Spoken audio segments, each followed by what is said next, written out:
महाभारत के पन्नों को जितना हम खोल कर देखेंगे उसमें उतनी ही अधिक जटिलता और रहस्यों से भरा होगा। कहा जाता है कि जब भगवान श्री कृष्ण को पता था कि अभिमन्यु की मृत्यु होने वाली है, फिर उन्होंने अभिमन्यु को क्यों नहीं बचाया।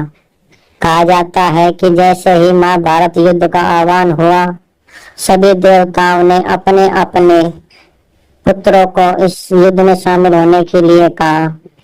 इसमें चंद्रमा इस शर्त के लिए तैयार नहीं थे।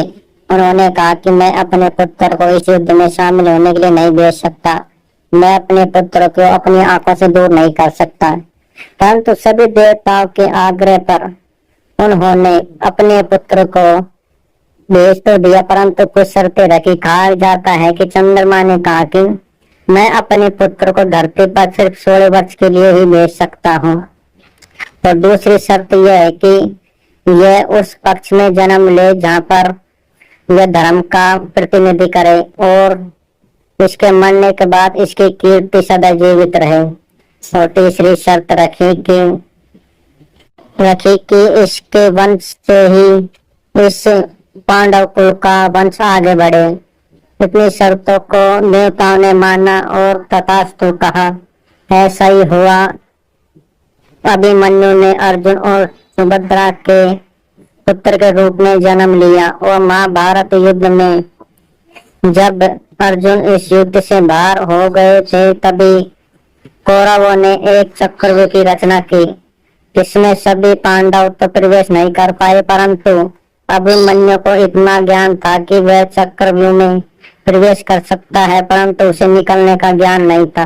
कहा जाता है कि अभिमन्यु ने यह ज्ञान सुभद्रा के गर्भ में ही सीखा था, तब अर्जुन उन्हें सुना रहे थे। कहा जाता है कि अभिमन्यु इस चक्रव्यूह में घुस गए और बहुत तेजी से पराक्रम से सभी कौरवों को परास्त कर दिया।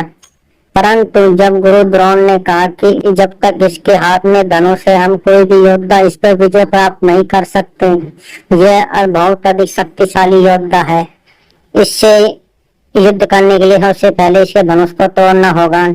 तब अंगराज कर्ण ने अपना शक्ति बाण से इसके धनुष को तोड़ दिया।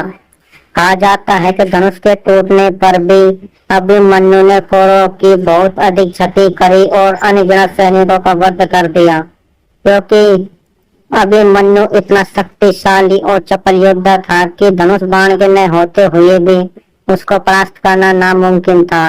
इसलिए सभी योद्धाओं ने एक साथ प्रहार करे और अभिमन्यु का वध कर दिया।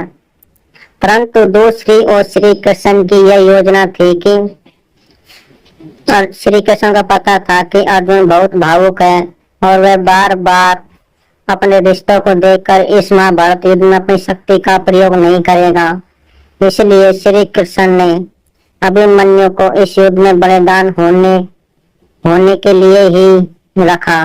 कहा जाता है कि जब अभिमन्यु का वध हो गया तो अर्जुन भी कौरवों के खून का प्यासा हो गया और उसने अपनी पूरी शक्ति से कौरवों पर बाणों की वर्षा कर दी, जिसके कारण उन्हें इस महाभारत युद्ध में सफलता प्राप्त हुई थी। श्री कृष्ण न चाहते हुए भी अभिमन्यु को नहीं बचा पाए। इसका कारण मुख्य यही था कि एक तो इस महाभारत युद्ध को जीतना था और दूसरी